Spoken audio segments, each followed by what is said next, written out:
Hello hello दोस्तों, मैं अनुज शर्मा एक बार आज फिर दोबारा से आप सभी का अपने चैनल एजुकेशन अड्डा पर स्वागत करता हूं और अपने उसी टॉपिक के साथ जो मैंने प्रीवियस वीडियो में आपके साथ शेयर किया था, इतिहास की समय सारणी का जो बचा हुआ पार्ट था, पार्ट 2 को लेकर आज आप लोगों के सामने उपस्थित हूं। दोस्तों, इससे पहली वाली वीडियो में मैंने आपसे इसी टॉपिक के बारे में, इतिहास की समय सारणी के बारे में चर्चा करी थी और आपको 2500 बीसी से लेकर 184 बीसी तक का जो टाइम पीरियड था हमारा मौर्योत्तर काल, जो 184 बीसी से लेकर 319 एडी तक चला था, वहाँ तक का हम लोगों ने जो टाइम पीरियड था वो अपने समय सारणी में डिस्कस करा था। आज हम जो डिस्कस करेंगे मौर्योत्तर काल से लेकर आगे जो हमारे वंश आएंगे, जो टाइम पीरियड आएगा, उसके बारे में चर्चा करेंगे। जैसा कि मैंने बताया है कि मेरी जो सारी वीडियोस अभी आएंगी, जो आगे भी आएंगी, जब तक ये मेरी जो टाइम टेबल है, जो समय सारणी है, जब तक ये पूरी तरीके से समाप्त नहीं हो जाती, जब तक मेरी सारी वीडियोस इसी टॉपिक के ऊपर आएंगी।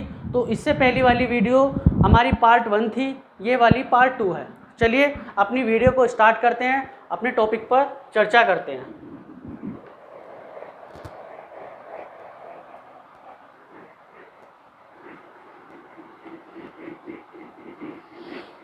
आशा करता हूँ आप सभी ने मेरी जो इससे पहली वाली वीडियो है, इतिहास की समय सारणी, वो पार्ट 1 देखी होगी और आप लोगों को पसंद आई होगी। चलिए आज की नई वीडियो स्टार्ट करते हैं और उसी टॉपिक को दोबारा से कंटिन्यू करते हैं उसके आने वाले समय के साथ। मैंने कल आपको एक बार बता दे रहा हूँ, मैंने कल आपको मौर्योत्तर काल तक पढ़ाया था। मौर्योत्तर काल वो काल था जो मौर्यों के बाद में आया और मौर्योत्तर काल में विशेष रूप से हमारे सामने 2 उत्तराधिकारी निकलकर सामने आए। एक थे हमारे विदेशी उत्तराधिकारी, एक थे हमारे देशी उत्तराधिकारी। विदेशी उत्तराधिकारी वो लोग थे जिन्होंने पश्चिमी हिस्से पर विदेशों से आक्रमण किया और अपनी सत्ता कायम करी। देशी उत्तराधिकारी यहीं के उत्तराधिकारी थे और उन्होंने स्वतंत्र होकर अपना राज्य स्थापित किया। तो दोस्तों, आज हम स्टार्ट करेंगे मौर्योत्तर काल से ही, क्योंकि वहीं से ही आगे का समय स्टार्ट होगा।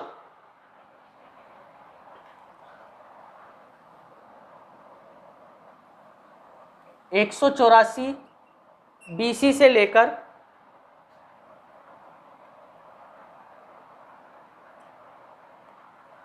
319 एडी, ये जो टाइम पीरियड है, इस टाइम पीरियड को हमारे हिस्ट्री में मौर्योत्तर काल कहा जाता है। मौर्योत्तर काल, मौर्योत्तर काल जो मौर्यों के बाद वाला काल आया।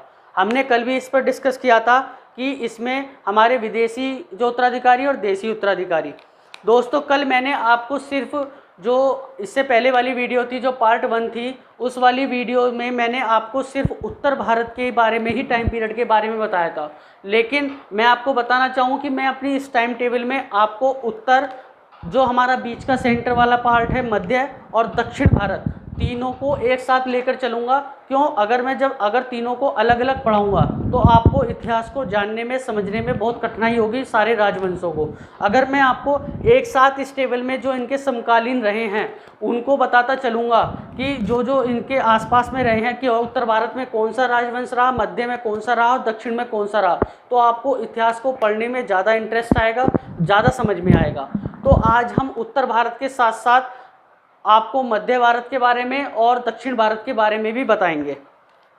ये मैं यहाँ लिख दे रहा हूँ, ये हमारा जो चल रही है, इधर हम लिखेंगे उत्तर भारत के बारे में,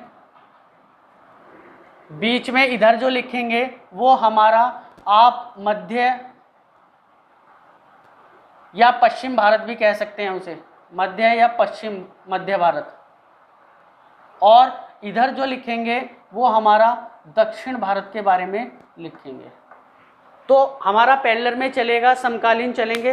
एक दोस्तों, जो मैं इस टाइम एक बात और कहना चाह रहा हूँ, जो हम टाइम पीरियड ले रहे हैं इस अपनी वीडियोज़ में, जो मैं आपको टेबल में टाइम पीरियड दिखा रहा हूँ, इसमें हो सकता है 10-20 साल किताबों में ऊपर नीचे हो। क्यों? क्योंकि मैं उस टाइम टेबल को उस एडजस्टमेंट के साथ आपको दिखा रहा हूँ जिसमें इसके समकालीन भी आ जाएंगे। और समकालीन 10-20 साल 20-30 साल ऊपर नीचे हो सकता है, वो कोई डजेंट मैटर, उसके लिए आप कोई चिंता ना करें। लेकिन जब मैं इन टॉपिकों को इंडिविजुअल पढ़ाऊँगा तो इनका जो एक्चुअल टाइम पीरियड है वो डिस्कस कर लूँगा। तो चलिए दोस्तों, जब हमारा मौर्योत्तर काल उत्तर भारत में चल रहा था, जिस समय उत्तर भारत में मौर्योत्तर काल चल रहा है, उसी समय दक्षिण भारत में एक काल चल रहा था, उसका नाम था संगम काल।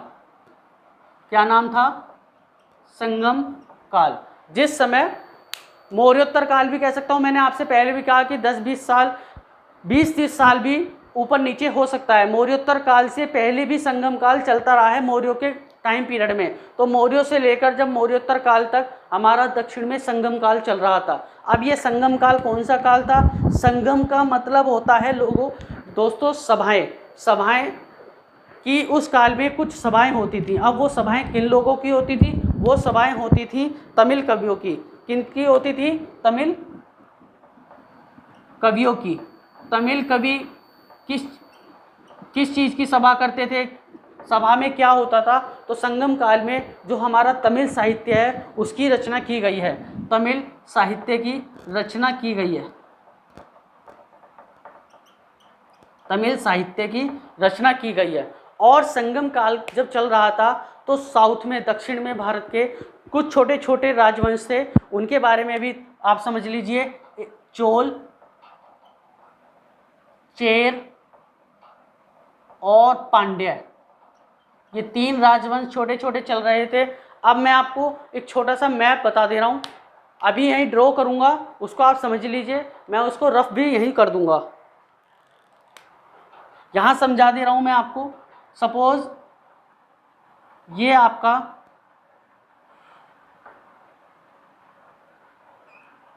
साउथ इंडिया है, इधर भारत का। अगर मैं यहाँ से देखूँ तो कावेरी नदी जाती है।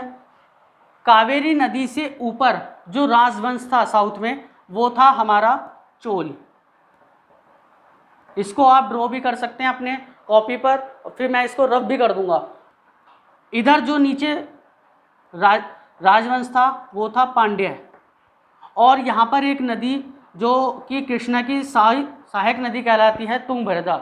इस तुंगभद्रा और कावेरी नदी के बीच में चेर राजवंश था। ये 3 छोटे छोटे राजवंश दक्षिण भारत में राज करते थे और इस पूरे संगम काल चल रहा था। संगम काल में तमिल कवियाँ आपस में बैठकर सभाएं करते थे जहाँ पर तमिल साहित्य की रचना की जाती थी और ये तीनों राजवंश राज कर रहे थे। क्वेश्चन यहाँ से एक तरीके से ये बनता है कि संगम काल में जब सभाएं हुई तो कितनी सभाएं हुई? तो टोटल जो सभाएं हुई थी दोस्तों वो 3 सभाएं हुई थी। कितनी सभाएं हुई थी? 3 सभाएं हुई थी। और इन तीनों राजवंशों में से इस संगम काल में जो सभाएं होती थी उन्हें किसका सपोर्ट मिला? किस राजवंश ने उन सभाओं को सपोर्ट किया, संरक्षण प्रदान किया? तो वो थे पांड्य। कि मैं आपको इंडिविजुअली पढ़ाऊंगा, जब पूरी तरीके से चर्चा कर लूँगा। यहाँ पर अभी इतना ही ब्रीफ में समझ लीजिए, इतना ही ओवरव्यू है कि साउथ में उस समय संगम काल चल रहा था। तमिल कवियाँ उस समय बैठकर अपनी सभाएं करते थे, तमिल साहित्य की रचना हुई थी और ये छोटे छोटे राजा चोल, चेर और पांड्य 3 राजा थे, राजवंश थे, वहाँ पर उनका राज्य चलता था। तो ये बात हुई हमारी दक्षिण भारत की। पश्चिम मध्य भारत को भी आगे डिस्कस करेंगे। अभी यहाँ तक पश्चिम मध्य भारत का कोई राजवंश हम डिस्कस नहीं कर रहे। मैं इसको अब रफ कर दे रहा हूँ। आगे चलते हैं। मौर्योत्तर काल। मौर्योत्तर काल में जो आपको मैंने बताए थे कल कि सबसे लास्ट का, मैं एक बार और लिख दे रहा हूँ कि जो हमारे विदेशी और देसी 2 उत्तराधिकारी चले थे इसमें। विदेशियों में सबसे पहले कौन कौन था? विदेशियों में सबसे पहले हमारे यवन, फिर शक,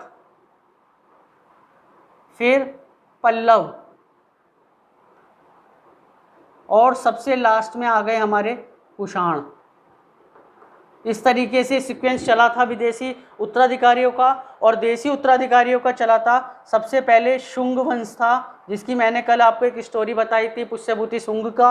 दूसरा हमारा कर्ण वंश था, और तीसरा हमारा आंध्र सातवाहन।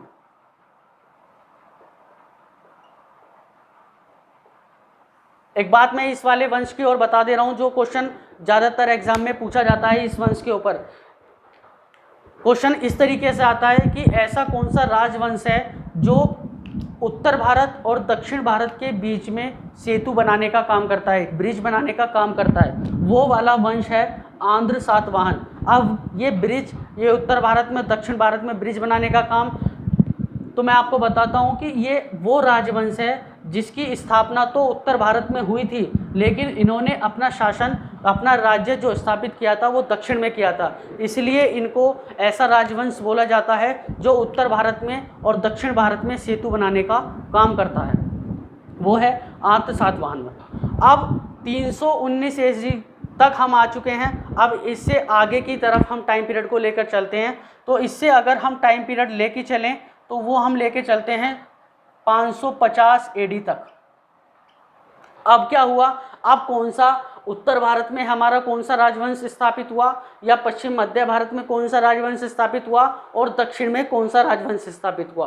तो दोस्तों, मौर्योत्तर काल में मैंने आपको बताया कि विदेशी उत्तराधिकारियों का सबसे लास्ट वाला वंश था कुषाण, और कुषाणों के ही सामंत हुआ करते थे गुप्त। कुषाणों के सामंत का मतलब होता है जमींदारों से, जो बड़े बड़े जमींदार होते हैं जिनके पास पैसा होता है, वो लोग थे गुप्त। वो गुप्त कुषाणों से स्वतंत्र होना चाहते थे। उन्होंने अपने आप को कुषाणों से स्वतंत्र किया, और स्वतंत्र करने के बाद अपना एक अलग साम्राज्य स्थापित किया। वो था हमारा गुप्त साम्राज्य। क्या था? गुप्त साम्राज्य। 319 AD से 550 AD के बीच में हमारा उत्तर भारत में गुप्त साम्राज्य स्थापित हुआ। ये किसको किससे स्वतंत्र होकर साम्राज्य स्थापित हुआ? तो कुषाणों से, जो कि मौर्योत्तर काल में विदेशी उत्तराधिकारी थे। अगर मैं पश्चिम मध्य भारत की बात करूं तो पश्चिम मध्य भारत में कौन सी नई शक्ति या नया राजवंश स्थापित हुआ? तो उसका नाम था, दो राजवंश स्थापित हुए थे पश्चिम मध्य भारत में। एक को बोला जाता है वाका टाक राजवंश, और एक को बोला जाता है नाग शक्ति राजवंश। ये हमारे पश्चिम मध्य भारत में चल रहे थे। और दक्षिण भारत में हमारा अभी जो चोल, चेर और पांड्य, ये तीनों राजवंश, जो छोटे छोटे राजवंश थे, वो अभी एज इट इज चलते रहेंगे इस वाले टाइम पीरियड तक। यहाँ पर वाकाटाक और नाग शक्ति दो राजवंश आ गए। यहाँ पर गुप्त साम्राज्य स्थापित हो गया। गुप्त साम्राज्य किसे पीछे छोड़कर आया? कुषाणों से बना था। अब आगे के टाइम पीरियड की बात करते हैं। गुप्त साम्राज्य जब हमारा धीरे धीरे पतन की ओर गया। दोस्तों, जब भी कोई राज्य होता है, जब भी कोई राज्य पतन की ओर जाता है, तो उसके जो जमींदार होते हैं, उसके जो साहूकार होते हैं, जो बड़े बड़े धनपति लोग होते हैं, वो अपने आप को स्वतंत्र करना चाहते हैं और अपने आप को स्वतंत्र करके अपने नए राज्य स्थापित कर लेते हैं। जब गुप्त साम्राज्य धीरे धीरे हमारा पतन की ओर गया, तो इसमें से जो निकलकर स्वतंत्र होकर राज्य आए वो टोटल थे 5, लेकिन उनमें भी सबसे शक्तिशाली राज्य था थानेश्वर। क्या नाम था उसका? थानेश्वर। जहाँ पर एक वंश राज्य करता था जिसका नाम था पुष्यभूति वंश। क्या नाम था? पुष्यभूति वंश। और उसी वंश का एक राजा बहुत फेमस हुआ, जिसने अपना साम्राज्य अपने नाम पर ही, अपने सरनेम के नाम पर ही अपने साम्राज्य का नाम रखा। उसका नाम था हर्षवर्धन। क्या नाम था? हर्षवर्धन। तो अब आगे का टाइम पीरियड स्टार्ट करते हैं। 550 से लेकर हम स्थापित करते हैं 650 AD तक। और इस टाइम पीरियड के बीच में जो हमारा गुप्त साम्राज्य को रिप्लेस करके नया साम्राज्य बना है, वो बना है वर्धन साम्राज्य। कौन सा साम्राज्य बना दोस्तों? वर्धन साम्राज्य। वो किसे रिप्लेस करके आया था? गुप्त साम्राज्य को। गुप्त साम्राज्य को रिप्लेस करके आया। जब गुप्त साम्राज्य धीरे धीरे पतन की ओर गया, तो उसमें से 5 नए साम्राज्य स्थापित हुए। लेकिन उन 5 में से भी जो सबसे पहले डेवलप हुआ, जिसने अपने आप को सबसे शक्तिशाली बना दिया, वो था थानेश्वर राज्य, जिसका नाम उसके वहाँ के एक वंश के राजा हर्षवर्धन के ऊपर वर्धन साम्राज्य स्थापित हुआ। ऐसे ही जब वर्धन साम्राज्य उत्तर भारत में राज कर रहा था तो पश्चिम मध्य भारत में भी वाकाटाक और नाग शक्ति को रिप्लेस करके एक शक्ति बहुत बड़ी स्थापित हुई, जिन्होंने अपनी राजधानी को वादामी और वातापी में स्थापित की थी। वादामी और वातापी जो जगह है वो महाराष्ट्र में, उन्होंने वहाँ अपनी राजधानी स्थापित करी थी और उस शक्ति का नाम था वातापी या बादामी के चालुक्य। वातापी बादामी के चालुक्य के नाम से वो राजवंश था जो इन्हें रिप्लेस करके महाराष्ट्र में स्थापित हुआ था, जिन्होंने अपनी राजधानी वातापी और बादामी बनाई थी। और दक्षिण भारत में जो हमारे छोटे छोटे राजवंश चल रहे थे, चोल, चेर और पांड्य, इन तीनों को समाप्त करके एक बहुत बड़े राजवंश स्थापित हुआ, जिसे कांची के पल्लव कहा जाता है या कांचीपुरम के पल्लव कहा जाता है। कांचीपुरम के पल्लव बहुत बड़ी शक्ति स्थापित हो गई थी और बहुत लंबे टाइम तक ये दक्षिण भारत में राज करेगी। इन तीनों छोटी छोटी राजवंशों को ख़त्म करने के बाद ये नई शक्ति उभर कर आई दक्षिण भारत में। तो दोस्तों अभी तक एक बार और समझ लीजिए कि मौर्योत्तर काल के जो 184 BC से 319 AD तक चला, उसमें विदेशी उत्तराधिकारियों में सबसे लास्ट का वंश था कुषाण वंश। उनको रिप्लेस करके जो उसके जमींदार थे, उसके सामंत थे, वो थे गुप्त। उन्होंने अपने आप को स्वतंत्र करा और स्वतंत्र करके इस वाले टाइम पीरियड में 319 AD से 550 AD तक अपने साम्राज्य को स्थापित करा, गुप्त साम्राज्य। गुप्त साम्राज्य जिस समय उत्तर भारत में था, उसी समय पश्चिम मध्य भारत में वाकाटाक और नाग शक्ति दो राजवंश पश्चिम और मध्य भारत में स्थापित हुए थे। और उसी समय दक्षिण भारत में उनके ही समकालीन जो हमारे चोल, चेर और पांड्य जो दक्षिण भारत में छोटे छोटे राजवंश थे, वो शक्तियां अभी ऐसे ही चल रही थी संगम काल से लेकर एज इट इज़। जैसे जैसे गुप्त साम्राज्य का पतन हुआ, उसमें से एक सबसे शक्तिशाली राजवंश उभर कर आया, जिसे पुष्यभूति राजवंश कहा जाता था। थानेश्वर राज्य था, लेकिन पुष्यभूति राजवंश के राजाओं में एक राजा था हर्षवर्धन। उसने अपने ऊपर ही उस राज्य का, उस साम्राज्य का नामकरण किया। उसका नाम रखा वर्धन साम्राज्य, जो उत्तर भारत में स्थापित हुआ।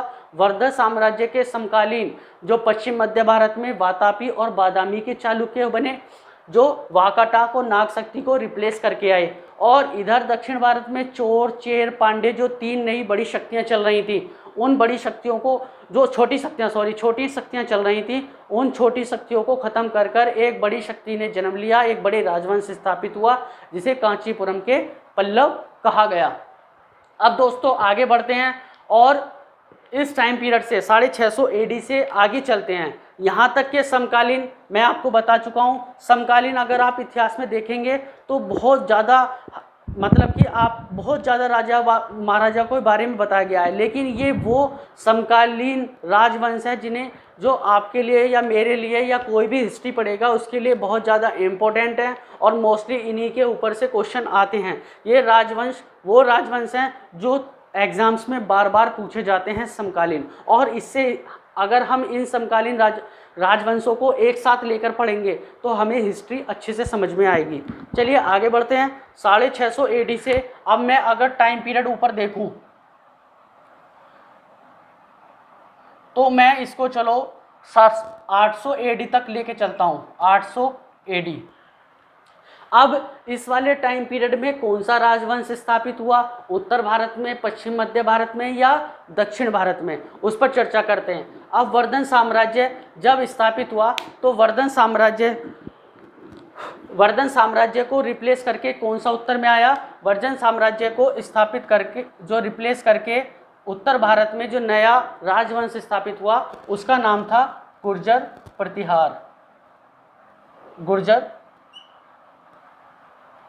प्रतिहार राजवंश था। इधर अगर वातापी बादामी के चालुक्य राजवंश कर रहे थे वर्धन साम्राज्य के समकालीन, तो इन्हें जो रिप्लेस करके आएंगे वो आएंगे हमारे राष्ट्रकूट राजवंश। और इधर मैंने आपको बताया कि कांचीपुरम के जो पल्लव राजवंश था, ये काफ़ी लंबे समय तक राजवंश अपनी सत्ता में रहेंगे तो इधर ये पल्लव, कांचीपुरम के पल्लव ऐसे ही चलते रहेंगे।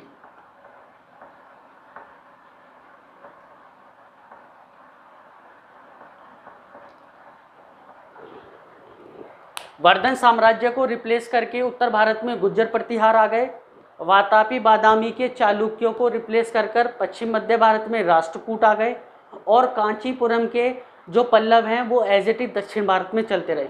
दोस्तों एक बार और समझ लीजिए कि मैं उत्तर भारत की जिक्र कहाँ तक कर रहा हूँ और पश्चिम मध्य भारत को कौन से भारत में कहाँ तक बता रहा हूँ, और दक्षिण भारत जो हमारा नीचे का आंध्र प्रदेश, तमिलनाडु, केरल, कर्नाटक वाला जो एरिया है वो दक्षिण भारत कहा जाता है। जो उससे ऊपर महाराष्ट्र, मध्य प्रदेश, गुजरात, छत्तीसगढ़, ये सारा एरिया हमारा पश्चिम मध्य भारत में कहा जाता है। और जो नर्मदा नदी है उसको अगर मैं बॉर्डर मानूं तो नर्मदा नदी से जितना भी पार्ट भारत का ऊपर की तरफ आता है वो हमारा सारा उत्तर भारत में आता है। तो उत्तर भारत में जो नर्मदा नदी से ऊपर जो राजवंश था वो गुर्जर प्रतिहारों था। बीच में जो महाराष्ट्र, एमपी और जो गुजरात या इधर वाला उसमें राष्ट्रकूट थे और साउथ में कांचीपुरम के पल्लव थे। दोस्तों एक चीज़ और, जब हमारा गुप्त साम्राज्य चल रहा था, इस वाले काल में जब गुप्त साम्राज्य था तो मैंने आपको अपनी पिछली वीडियो में भी बताया था कि जब 16 महाजनपद बने थे तो 16 महाजनपदों में से सबसे शक्तिशाली जो जनपद बनकर उभरा या सबसे शक्तिशाली डेवलपमेंट जिसमें हुआ वो था मगध। मगधों ने अपनी जो राजधानी बनाई थी उस समय वो थी पाटलिपुत्र। तो गुप्त साम्राज्य में भी वहाँ तक पाटलिपुत्र में ज़्यादातर विकास होता गया।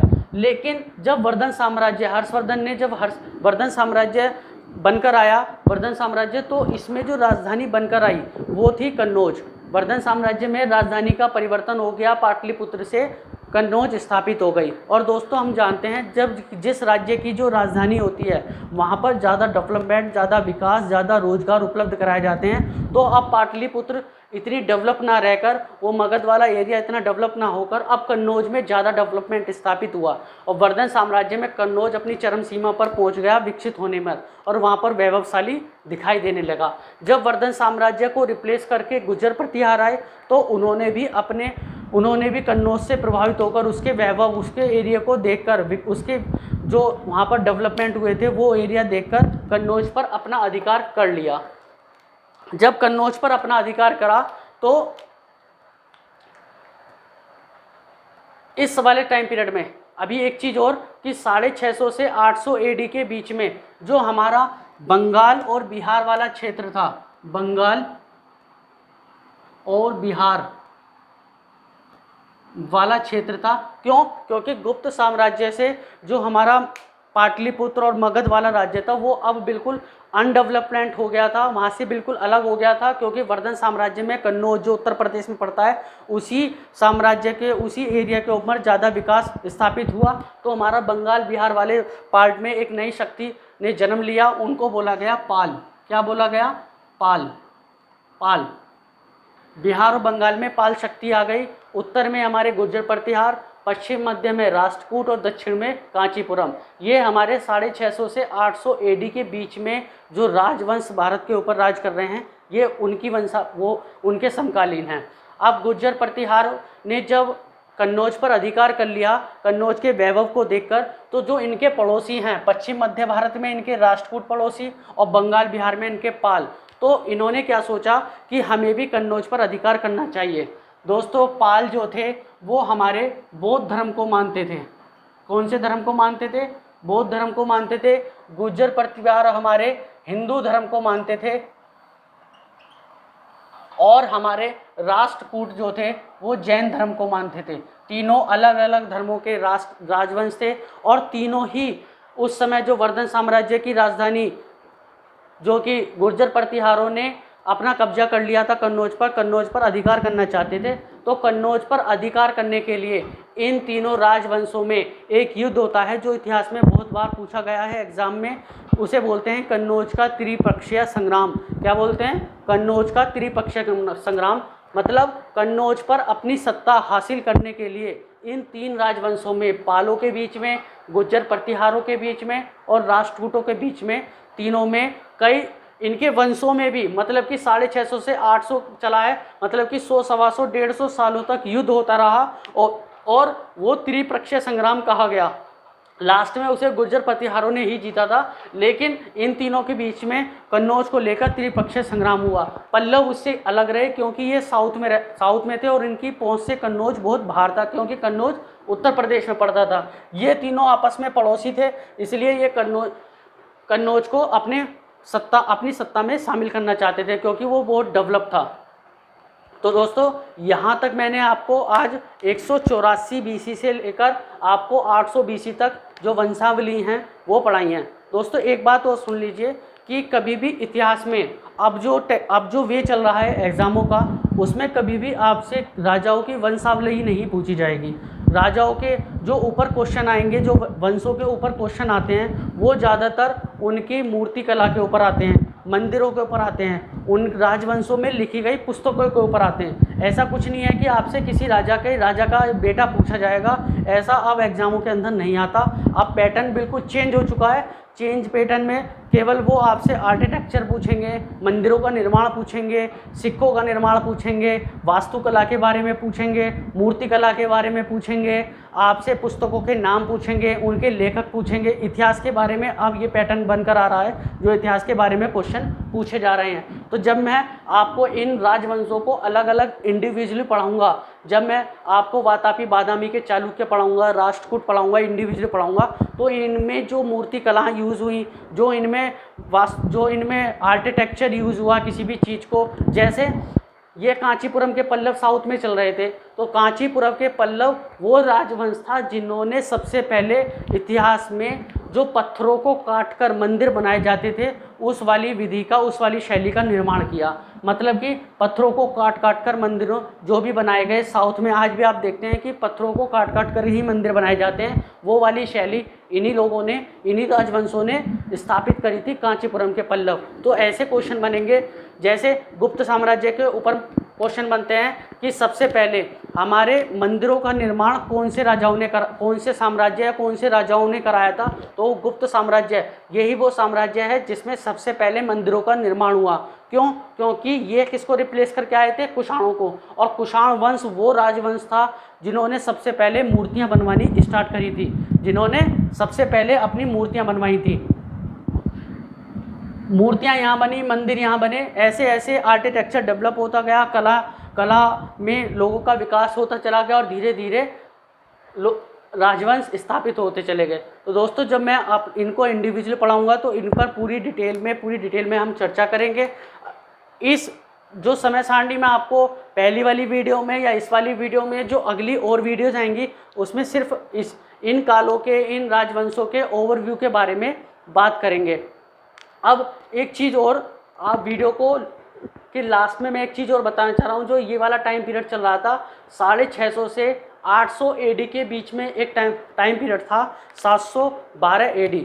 ये टाइम पीरियड वो टाइम पीरियड था जब भारत में पहला मुस्लिम आक्रमण हुआ था। क्यों? क्योंकि 550 से 650 के बीच में पूरे वर्ल्ड के अंदर, पूरे वर्ल्ड इतिहास के जो चल रहा था, उसमें मुस्लिम धर्म का उदय हो चुका था और वो अपनी चरम सीमा पर चला, और मुस्लिम सभी जगह इधर उधर व्यापार के लिए आते जाते रहते थे। तो इस वाले काल में एक टाइम पीरियड था हमारा 712 AD। ये वो टाइम पीरियड है जब भारत में पहली बार एक अरब मुस्लिम जो शासक था उसने आक्रमण किया था। और वो क्यों करा था, वो एक कहानी के रूप में सुन लीजिए। जब अरब देश के जहाज़ अपने व्यापार के लिए श्रीलंका से व्यापार कर रहे थे, अरब देश के जहाज़ जब व्यापार करके श्रीलंका से अरब देश लौट रहे थे, तो बीच में गुजरात वाले इलाके में, गुजरात में उस समय राजा था, एक दाहिर नाम का राजा था जो ब्राह्मण वंशी था, वहाँ उसका शासन चलता था। उसके साम्राज्य में, उसके राजकाल में, उसकी सीमा के अंदर कुछ समुद्री लुटेरे रहा करते थे। उन्होंने क्या करा, जो श्रीलंका से जो अरब देश को जो व्यापार के जहाज़ जा रहे थे, उन्होंने उन्हें लूट लिया और लूटने के बाद उन्हें अपने पास रख लिया। लेकिन इस चीज़ का मालूम दाहिर को नहीं था। लेकिन अरब जो मुस्लिम शासक था उसको ये लगा कि दाहिर ने ही उसका माल लुटवाया है। तो इस चीज़ को लेकर, इस घटना को लेकर मुस्लिम जो शासक था उसके बीच में और दाहिर के बीच में शत्रुता बनी और पहला आक्रमण 712 में करने वाला मुस्लिम शासक कौन था? मोहम्मद बिन कासिम। क्या नाम था? मोहम्मद बिन कासिम, जिसने भारत में पहली बार मुस्लिम आक्रमण किया था और वो सफल भी हुआ था। उसका कोई उद्देश्य ये नहीं था कि मैं भारत में अपनी सत्ता स्थापित करूं या भारत से धन लूटूं या भारत में मुस्लिम धर्म का प्रचार प्रसार करूं। उसका सिर्फ उद्देश्य उस युद्ध का ये था कि वो दाहिर को हराना चाहता था, उसे सज़ा देना चाहता था। क्यों? क्योंकि उसका माल लूटा गया था दाहिर के एरिया में। तो इसलिए पहला मुस्लिम जो हमारा आक्रमण हुआ भारत के ऊपर वो मोहम्मद बिन कासिम ने किया था 712 एडी में। ये मैंने आपको इसलिए बताया क्योंकि टाइम पीरियड 650 से 800 एडी के बीच में ये घटना हुई थी, तो इसलिए मैंने आपको बता दिया वो मुस्लिम शासक कौन था? मोहम्मद बिन कासिम। चलिए दोस्तों, वीडियो को अंतिम रूप देने से पहले एक बार और मैं आपको बता दे रहा हूँ कि 184 बीसी से 319 एडी तक हमारा मौर्योत्तर काल चला। 319 एडी से 550 तक हमारा गुप्त साम्राज्य चला। उत्तर में, पश्चिम में वाकाटाक और नागशक्ति और दक्षिण में चोर चेर पांडे जो छोटे राजा चल रहे थे। 550 से 650 एडी में गुप्त साम्राज्य को रिप्लेस करके जो वर्धन साम्राज्य आया उत्तर भारत में, और जो पश्चिम मध्य भारत में है वो वाकाटाक और नागशक्ति को रिप्लेस करके हमारे वातापी बादामी के चालुक्य आए, और चोर चेर पांडे जो छोटे राजा चल रहे थे उनको ख़त्म करके, उनको रिप्लेस करके कांचीपुरम के पल्लव आ गए। ऐसे ही 650 एडी से 800 एडी के बीच में हमारे वर्धन साम्राज्य को रिप्लेस करके गुर्जर प्रतिहार आए। गुर्जर प्रतिहार हमारे उत्तर भारत में आए। उसी समय में बंगाल और बिहार ने स्वतंत्र होकर वहाँ पर एक नई शक्ति का उदय हुआ जो पाल कहलाए गए। पश्चिम मध्य में हमारे राष्ट्रकूट आ गए और दक्षिण में हमारे कांचीपुरम के पल्लव आ गए। एक सबसे बस इम्पोर्टेंट क्वेश्चन यही है कि इन तीनों के बीच में कन्नौज को जीतने के लिए जो त्रिपक्षीय संग्राम हुआ उसके ऊपर बहुत क्वेश्चन बनता है कि ऐसा कौन सा युद्ध है या ऐसा कौन सा इन तीनों को दे देगा और पूछ लेगा कि वो कौन सा युद्ध है जिनमें इन तीनों ने पार्टिसिपेट किया, ये तीनों बीच में। तो वो था कन्नौज का युद्ध। और कन्नौज को ये क्यों सत्ता स्थापित करना चाहते थे? क्योंकि वर्धन साम्राज्य में कन्नौज राजधानी थी और उसका विकास, उसका वैभव बहुत बढ़ चुका था। ठीक है दोस्तों, तो मैं आशा करता हूँ आपको यहाँ तक जितना मैंने आज अपनी इस वीडियो में समझाया है वो आपको समझ में आ जाएगा। आप इसे अच्छे से समझ लीजिए। इससे पहले वाली वीडियो को देखिए और इस वीडियो को देख के दोनों में 800 एडी तक का टाइम पीरियड आपको पूरी तरह समझ में आ जाएगा। मैं आशा करता हूँ आपकी अगर कोई क्वेरी, कोई क्वेश्चन या कुछ ऐसा होगा तो वो आप मुझको मेरे कमेंट सेक्शन में जाकर पूछ सकते हैं। और अगर आपने मेरी फर्स्ट वीडियो को भी नहीं देखा है तो मेरा उसका जो लिंक है फर्स्ट वीडियो का वो डिस्क्रिप्शन बॉक्स में जाकर उस पर क्लिक कर सकते हैं, उस वीडियो को देख सकते हैं। ठीक है दोस्तों, तो मिलते हैं अगली वीडियो में अपने नई पार्ट 3 के साथ, जो मेरा टॉपिक चल रहा है इतिहास की समय सारणी। मैं आशा करता हूँ आप ज़्यादा से ज़्यादा मेरी वीडियो को लाइक करेंगे, सब्सक्राइब करेंगे मेरे चैनल को। इसी के साथ शुभकामनाएं।